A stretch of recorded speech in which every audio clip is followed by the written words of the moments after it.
Today's story comes from our friend Ali from Iraq, and let me tell you, this one is absolutely terrifying. If you're easily scared, you might want to stop watching now. Ali is 22 years old. He and his family run a morgue, where they wash and prepare the dead for burial. This business has been passed down for generations, from their fathers and grandfathers before them. It's just what they do. Ali says that out of all the mortuaries he's ever been in, there's something different about theirs.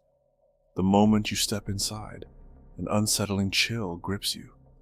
It doesn't matter how many lights you turn on. The place always feels dark, always feels wrong.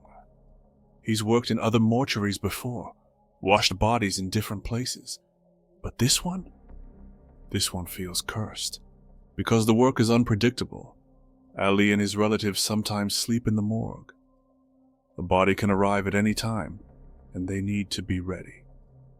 So, in 2018, at around 2 a.m., a family from Baghdad arrived, bringing a deceased man in a coffin. Ali's cousin woke him up. "Get up," he said. "We have a body to prepare. It's your turn." Still half asleep, Ali washed his face, greeted the grieving family, and offered his condolences. Then he asked them to bring the coffin into the washing room. A group of young men who had accompanied the body helped carry it onto the preparation table. Ali turned to them. "Please, I need you all to step outside. It's better if only one person stays. Too many people in here can cause problems. Some might get overwhelmed, others might start crying uncontrollably. I've seen it happen before." The family respectfully agreed and left the room.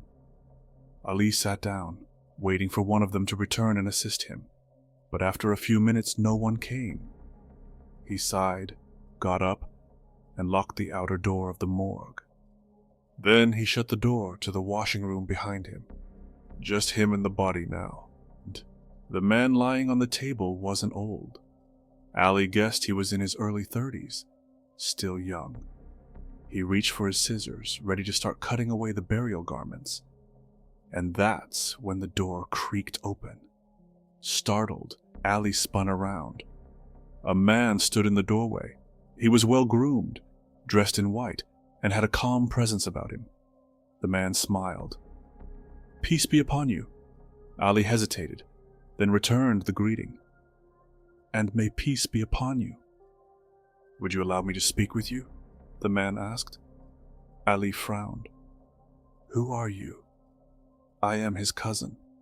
Something about him felt off, but Ali didn't want to be rude. "Welcome. What's your name?" "Hussein," the man said. "You know, I grew up with him. We were like brothers. We loved each other dearly, and for the past 2 days I've been waiting for him." Ali's stomach twisted. "What do you mean you've been waiting for him?" But before he could press further, Hussein looked down at the body and asked, "Why are you cutting his clothes like that?" Ali held up the scissors. "I have to remove them so I can wash him." Hussein exhaled. "Oh, I see." Ali turned back to the body and started cutting, but he noticed something strange about Hussein. The man wasn't crying. He didn't even look sad. How could someone say all those things about loving his cousin, growing up together, waiting for him for 2 days, and yet show no emotion? It didn't make sense. Still, Hussein was helpful. Whenever Ali asked for something, water, camphor, the burial shroud, he handed it over without hesitation. If you've ever worked in a morgue, you know how important it is to have an assistant. Washing a body requires various materials, and Hussein was making the job easier. Then there was a knock at the door. Ali turned toward the sound, but before he could move, Hussein placed a hand on his shoulder. "Don't worry," he said. "I'm here. Just ignore it. No one else needs to come in." Ali hesitated, but then nodded. He turned back to his work. When it was time to wrap the body, Hussein spoke again.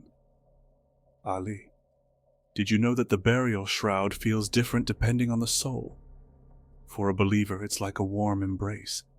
Soft, peaceful, comforting. But for a non-believer, it's like fire wrapping around them. Ali shivered. That's true, he muttered, trying to shake off the growing unease. He finished shrouding the body and turned to Hussein. Can you call his family? They should say their final goodbyes before I cover his face. Of course, Hussein said with a smile. Then he turned and walked out. Ali waited. 10 minutes passed, then 15. No one came. Confused, he stood up and walked to the door. It was locked, just as he had left it before. But that didn't make sense. Hussein had just left the room, right? Ali rushed to the outer door of the morgue. Still locked. His heart pounded. Where had Hussein gone? How did he leave? He threw open the door to find the family gathered outside. They looked at him with confusion. Why didn't you come in? Ali asked. I sent Hussein to call you. The deceased's brother stepped forward. Who? Hussein, Ali repeated, growing frustrated. The man who was helping me. The brother's face went pale. Hussein, are you sure? Yes, Hussein. He said he was the cousin. He was just with me. The family exchanged nervous glances. Then, an older man pulled out his phone, scrolled through his photos, and held up an image. Was it him? Ali stared. It was the same man, the same face, the same clothes. Yes, that's him. The man exhaled sharply. Ali, Hussein died 2 days ago. Ali's stomach dropped. What? Hussein and his cousin were in a motorcycle accident. Hussein died on the spot. His cousin, your deceased, was in critical condition. He passed away today, and we brought him here to be washed. Ali felt dizzy. He couldn't breathe. No, that's not possible. He was here. He talked to me. He helped me. The family stood in stunned silence. No one knew what to say. In the end, they entered the room, said their goodbyes, and left with their loved one. But Ali was never the same. For 5 years, he struggled with what happened that night. Who had he spoken to? Who had helped him? Was it really Hussein? Or was it something else? Something taking Hussein's form? Was it his Qareen? The spirit double said to follow every human? Or was it something even more terrifying? To this day, Ali doesn't have an answer. So what do you think? Was it the Qareen? Or was it something else? Leave your thoughts in the comments below.